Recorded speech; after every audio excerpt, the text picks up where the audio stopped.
wabarakatuh. Halo semuanya, selamat datang di podcast kita bertiga.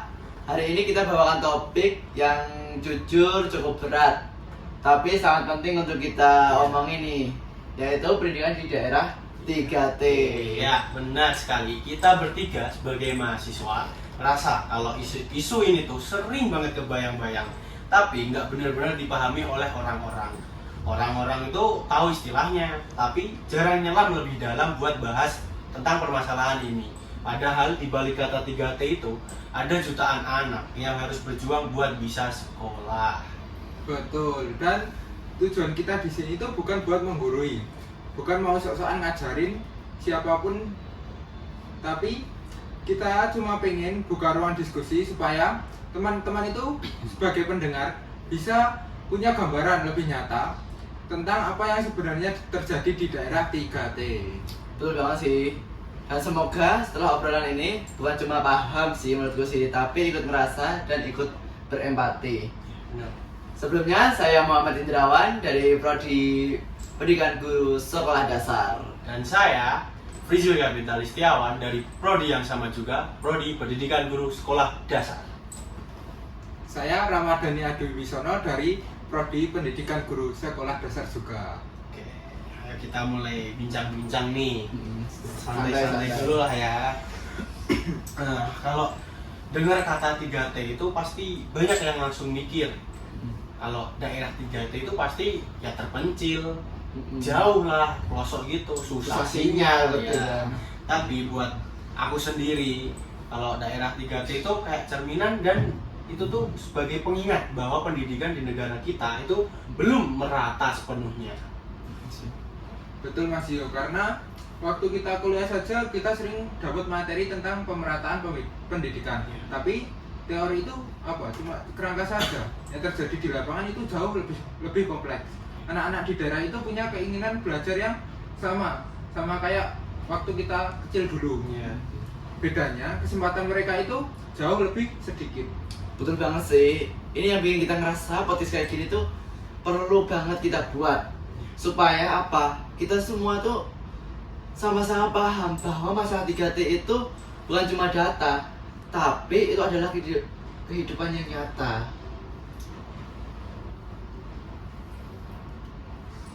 Kita pernah baca kisah-kisah anak yang sekolah di pulau kecil yang setiap pagi itu harus jalan kaki 3-5 km. Ada yang nyebrang sungai juga. Ada yang naik ke bukit cuma buat dapat sinyal supaya mereka itu bisa lihat tugasnya. Dan itu bukan cerita saja, tapi apa ya, kehidupan nyata itu Iya, benar yang mereka banget sih, alami. ya. Aku juga pernah lihat kok itu kayak adalah ya muncul di medsos gitu. Bener banget itu. Nah, kalau kita selama kuliah tuh pasti sering banget ngeluh kayak internetnya lemot nih, atau Tugasnya banyak banget tugas dari dosen-dosen gitu. Tapi bayangin deh kayak tadi yang diomongin sama Adi, kalau mereka aja yang ada di daerah 3T itu buat datang ke sekolah aja tuh udah kayak perjuangan yang level 3.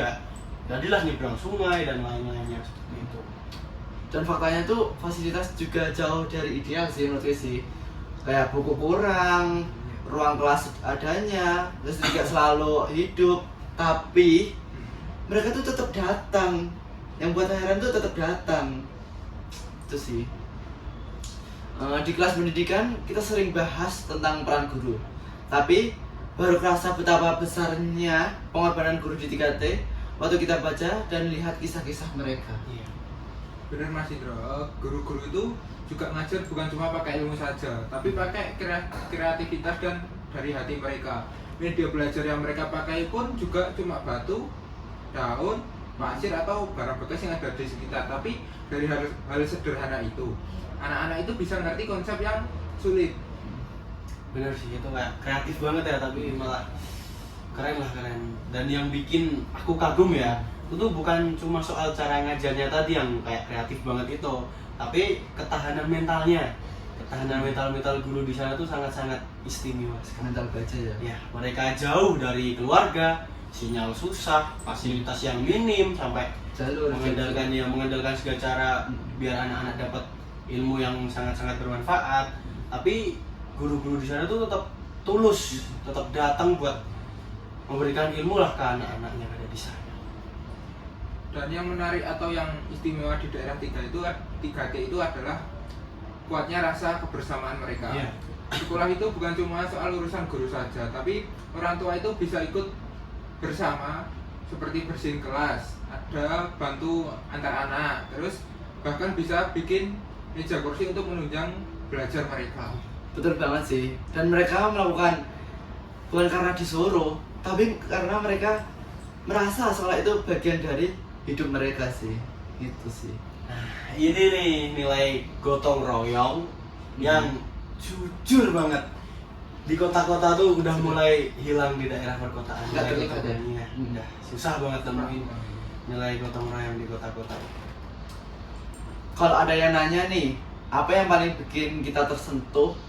Jawaban sederhana dari anak-anak itu ada yang bantu orang tua dulu sebelum sekolah, ada yang datang tanpa bekal, ada yang tetap datang meski bajunya basah karena hujan. Itu loh yang buat kayak tersentuh hati kita. Nah, dari yang disampaikan Mas Indra tadi, apa ya, mereka itu bisa tetap tersenyum, terus bisa tetap semangat membaca meski bukunya itu lusuh tadi, mungkin karena terkena hujan atau iya sih. faktor yang lain ya. Tapi nah, dari situ pun mereka juga tetap bersemangat, berhitung juga meski pensinya itu tinggal sedikit, tinggal setengah itu loh, nggak utuh. Yes.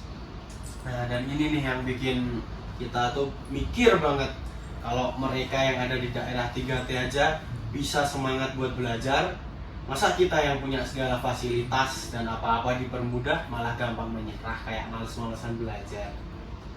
Nah, kita tuh sebagai mahasiswa, kita tuh punya privilege sih. Kita bisa belajar, kita bisa akses informasi, bisa berpendapat. Tapi privilege itu nggak ada artinya sih menurut saya. Kayak ada saudara kita yang sedang berjuang gitu loh. Kayak kasihan nggak sih, kayak kita punya privilege yang mendukung, tapi ada saudara kita yang sedang berjuang di daerah 3T tersebut. Dan menurut kita itu belajar soal pendidikan 3T itu bukan cuma tugas kuliah, tapi soal rasa kemanusiaan dan soal empati dari diri kita. Betul banget sih. Kayak kita mungkin nggak bisa langsung datang ke sana ke tempat-tempat daerah 3T, tapi kan kita bisa mulai dengan rasa peduli, dengan ngomongin hal-hal kayak gitu, dan dengan menyadarkan teman-teman yang lain buat mereka tuh ayolah peduli sama daerah-daerah 3T gitu. Apalagi di era sekarang kita sebagai mahasiswa kan sebenarnya punya senjata nih yang nggak dimiliki oleh generasi-generasi yang dulu. Kayak kita kan disebutnya Gen Z, Gen Z, ya, Gen betul Z, banget sih. betul. Nah, menurutku senjata yang kita punya itu kayak medsos, media sosial itu Sangat ampuh sih. ya menurut sangat ampuhan. Kalau ngomong-ngomong nih, menurut kalian dengan adanya medsos, apakah bisa kita bantu isu pendidikan di daerah 3T itu? Aku dulu ya yang nyampein. Kalau menurutku itu efek dari medsos itu bisa banget, karena medsos itu bisa diibaratkan sebagai penguat suara. Misalnya itu ada relawan itu cerita tentang kondisi sekolah 3T, terus kontennya itu viral. Nah, tiba-tiba itu banyak donatur muncul, banyak komunitas yang ngasih bantuan ke mereka. Nah, medsos itu bisa bikin isu yang tidak terlihat menjadi terekspos atau viral seperti itu.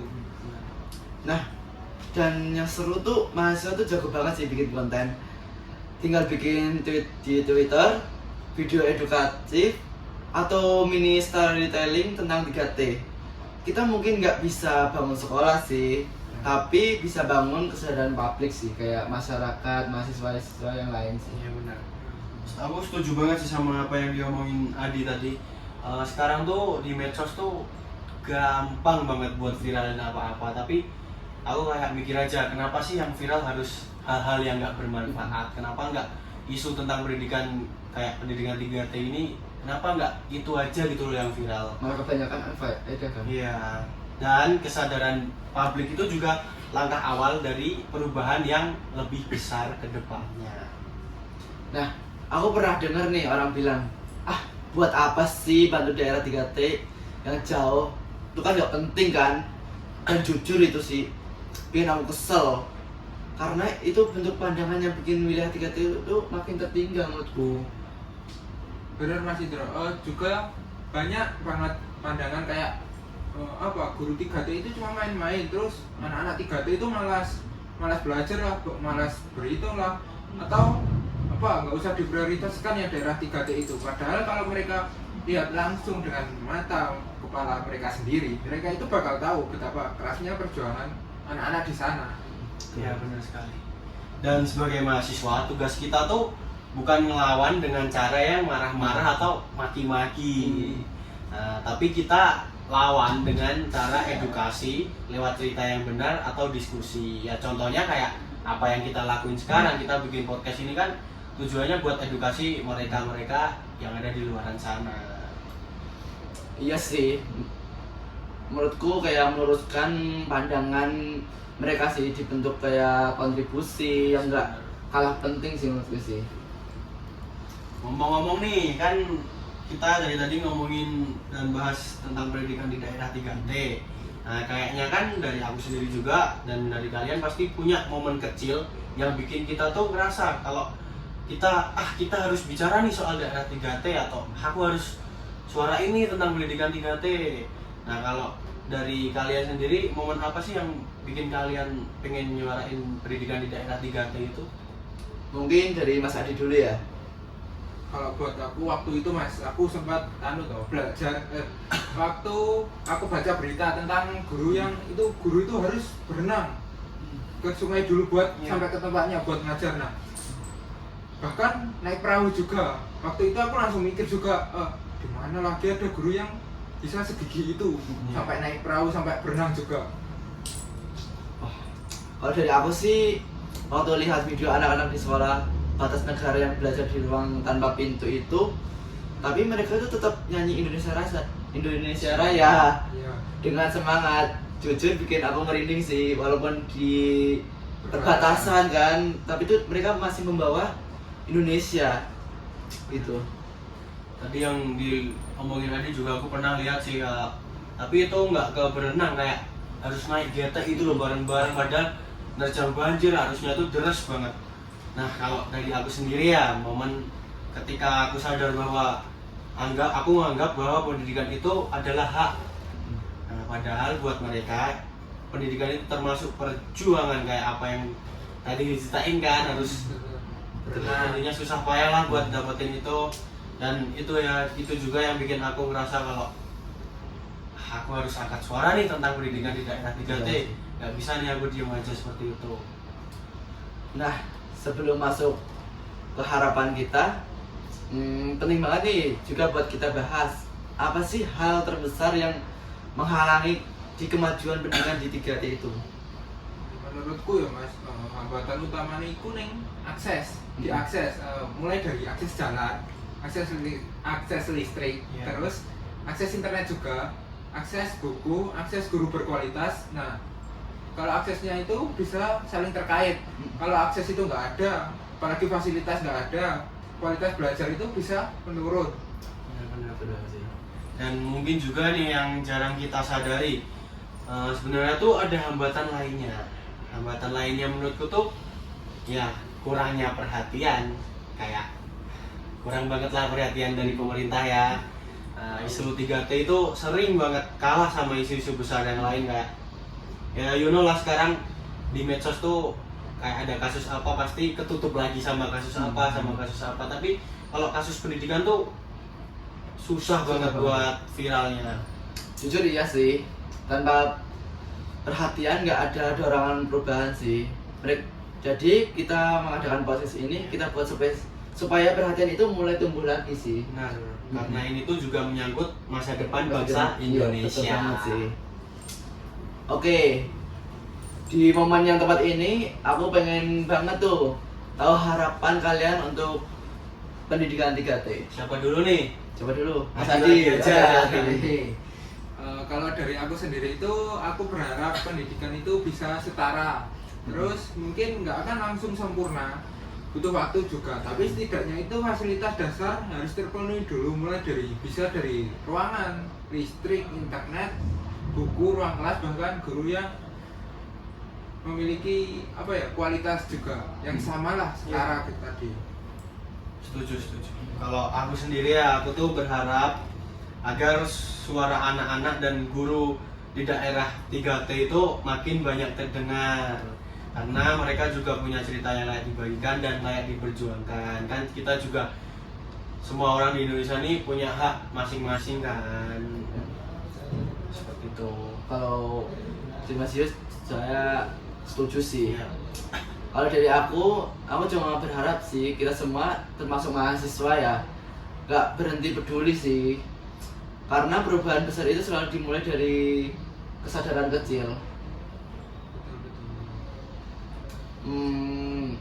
Ada orang rasa untuk bantu 3T itu harus turun langsung kan, harus datang ke daerahnya, padahal ada banyak hal yang bisa kita lakukan dari jauh sebagai mahasiswa. Iya sih. Misal kayak hal sederhananya ya, itu kayak menyebarkan informasi yang bentar tentang kondisi pendidikan 3T. Banyak banget orang yang masih salah paham. Bahkan ini mirisnya lagi nih, bahkan ada orang yang menganggap wilayah 3T itu gak penting bagi mereka. Padahal kan sama-sama di Indonesia gitu loh, dan kita semua orang tuh punya hak yang sama. Tapi kenapa mereka anggapannya seperti itu ya? Kesal banget sih aku. Terus Mas Indra, Mas Dio, kita itu sebagai mahasiswa itu bisa ikut kegiatan yang memang fokus ke pemberdayaan pendidikan di daerah 3T, seperti bisa relawan baca online, bisa ikut donasi buku, ikut komunitas pendidikan. Meski banyak banget program yang sebenarnya itu terbuka untuk mahasiswa, cuma apa ya, kita itu kadang nggak nyari juga, terus informasinya itu tertimbun seperti itu. Atau minimal tuh kita bisa mulai dari cara berpikir sih, dengan nggak menyepelekan perjuangan mereka. Itu sudah bentuk dari dukungan sih menurutku sih. Benar. Nah, kalau ngomongin soal pendidikan nih, kan pasti banyak banget orang-orang yang fokusnya itu pasti ke angka, kayak nilai, ranking, dan akreditas sekolah gitu kan. Tapi kan pendidikan tuh sebenarnya bukan hanya soal angka aja, tapi pendidikan itu kan juga tentang manusia kan, tentang rasa dan tentang empati itu yang paling utama menurutku. Betul Mas Dio, karena kalau kita ngerti kondisi, apalagi kondisi orang lain, itu kita bisa melihat pendidikan dengan pandangan yang lebih utuh. Empati itu bikin kita menilai anak itu nggak cuma dari nilainya saja. Empati itu bisa bikin kita sadar bahwa ada anak yang nilainya itu turun bukan karena pemalas, tapi apa ya, karena anak itu bisa bantu orang tua dulu, bantu orang tiap tua pagi. kerja. Betul banget sih. Dan empati juga bikin kita tuh melihat guru-guru bukan hanya sebatas pengajar sih, tapi sebagai manusia yang punya perjuangan sendiri. Di 3T, guru menghadapi tantangan fisik. Yang pertama itu ada fisik ya kan, yang kedua itu ada mental, ada emosional. Dan ketika kita bisa memahami itu, kita juga lebih menghargai profesi pendidik tersebut. Apalagi kan kita kuliahnya di prodi yang kedepannya kita juga bakal jadi pendidik kan. Nah, makanya kita bikin podcast ini biar ada ruang untuk merasa, bukan cuma tahu saja. Ya, aku percaya sih perubahan dia di Indonesia itu nggak cuma datang dari kementerian atau pejabat tinggi sih, tapi juga dari mahasiswa, masyarakat gitu sih menurutku sih. Betul Mas Indra, kita itu sebagai mahasiswa juga bisa menjadi pemikir muda, pembawa gagasan, dan nanti itu kita juga bakal terjun ke masyarakat. Mungkin apa ya, kita itu nggak bisa langsung mengubah sistemnya itu, tapi kita itu bisa membawa cara pandang baru, bisa membawa pikiran baru yang lebih fresh tentunya. Dan kalau kita sudah mulai terbiasa atau peka dengan isu-isu yang kayak tadi kita omongin lah, yang intinya tentang ketidaksetaraan pendidikan, itu sejak sekarang, nanti ketika kita jadi guru, peneliti, pejabat, aktivis, atau apapun itulah, intinya kita bakal punya dasar kemanusiaan yang kuat. Nah, yang tadi aku omongin tuh, perubahan besar itu selalu dimulai dari kesadaran kecil, termasuk dari percakapan banyak kayak gini gitu loh. Dan dari kemauan itu melihat yang ada di luar zona nyaman kita. Benar banget. Nah teman-teman, Makasih banget ya sudah dengerin podcast kita bertiga hari ini. Semoga apa yang kita bagi bisa membuka sudut pandang baru kalian. Dan semoga podcast ini jadi pengingat bahwa pendidikan itu bukan soal gedung megah atau kurikulum yang keren. Tapi pendidikan itu soal manusia, soal kesempatan, dan juga soal hak yang sama. Betul Mas Yo, jangan biarkan pendidikan 3T itu hanya menjadi istilah saja. Jadikan itu bagian dari kepedulian kita bersama. Sebelum kita tutup nih podcast hari ini, kita cuma mau ngingetin nih satu hal yang mungkin sederhana tapi penting banget. Pendidikan itu bukan cuma soal ruang kelas, guru, atau buku. Pendidikan itu soal masa depan seseorang. Dan masa depan itu nggak harus ditentukan oleh lokasi dan tempat lahir ya kan. Ya benar sekali. Kita pengen teman-teman pendengar berhenti sejenak dan bayangin kalau kita lahir di tempat yang sama terpencilnya dengan mereka yang ada di daerah 3T. Coba deh renungin sebentar. Kalau kita ada di sana, apakah kita bakal bisa kuliah? Apakah kita bakal bisa duduk nyaman sambil dengerin podcast? Jawabannya belum tentu teman-teman.